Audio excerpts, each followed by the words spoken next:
The Illuminati have been purposely organizing, directing, and financing wars, revolutions, violence, and bloodshed, so that it will sufficiently impress and frighten the world of humanity into accepting a new order, a new police state that will finally put down all the law and order, the disorder in the world.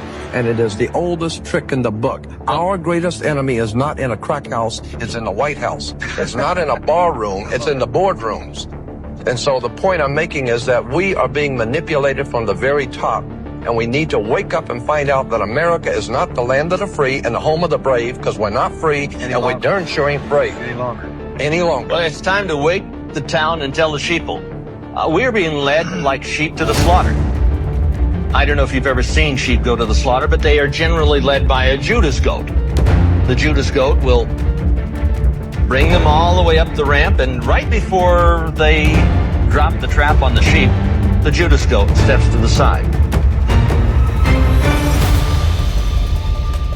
You see, there is something rather extraordinary that happens to a person around the age of 40. Not to everyone, mind you, but to those who have been paying attention, to those who have not been entirely asleep in the first half of their lives.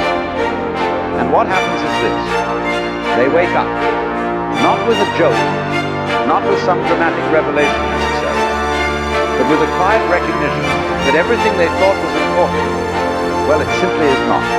Now, this is curious, because we have been told our entire lives that youth is the golden time, that the 20s and 30s are when life really happens, when we are supposed to be climbing ladders and making names for ourselves, and proving to the world that we matter. And so we spend those decades running. Running after what, exactly? Running after an idea of success that somebody else handed to us, an idea of happiness that came from some magazine or some television program. An idea of who we should be that has nothing whatsoever to do with who we actually are. I remember being 25 and thinking I had it all figured out. I knew exactly where I was going and exactly how to get there. So I was so certain, so absolutely convinced that if I just worked hard enough, if I just achieved enough, if I just accumulated enough, then I would finally be happy. And you know what happened? I worked hard, I achieved, I accumulated. And when I got there, when I reached that place I thought was the destination, I looked around and said, is that all? Because you see, the first 40 years of life, they are really a kind of preparation. Not a preparation in the way we usually think of it, as in preparing for something better later.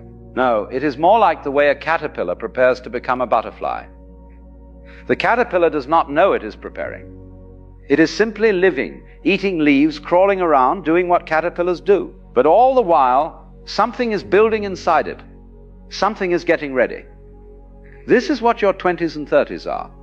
You are the caterpillar. You think you are just living your life, making your mistakes, having your heartbreaks, building your career, trying to figure out who you are supposed to be.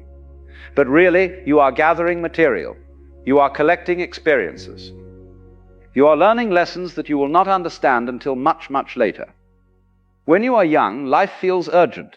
Everything matters so desperately much. That job you did not get, that person who rejected you, that mistake you made at the party last weekend. It all feels like the end of the world. Because when you are young, you believe that every moment is defining you, that every choice is permanent, that every failure is a judgment on your worth as a human being. But here is what nobody tells you.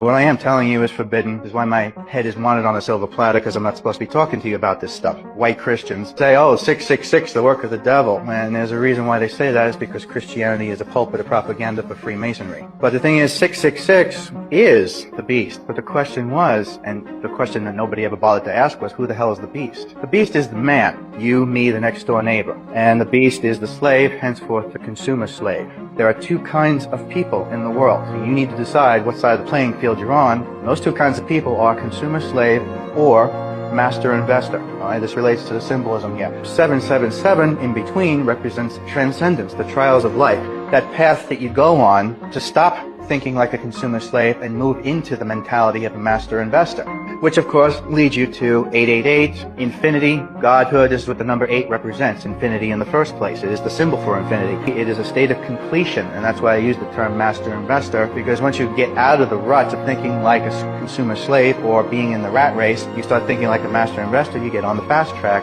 and that fast track could be anything.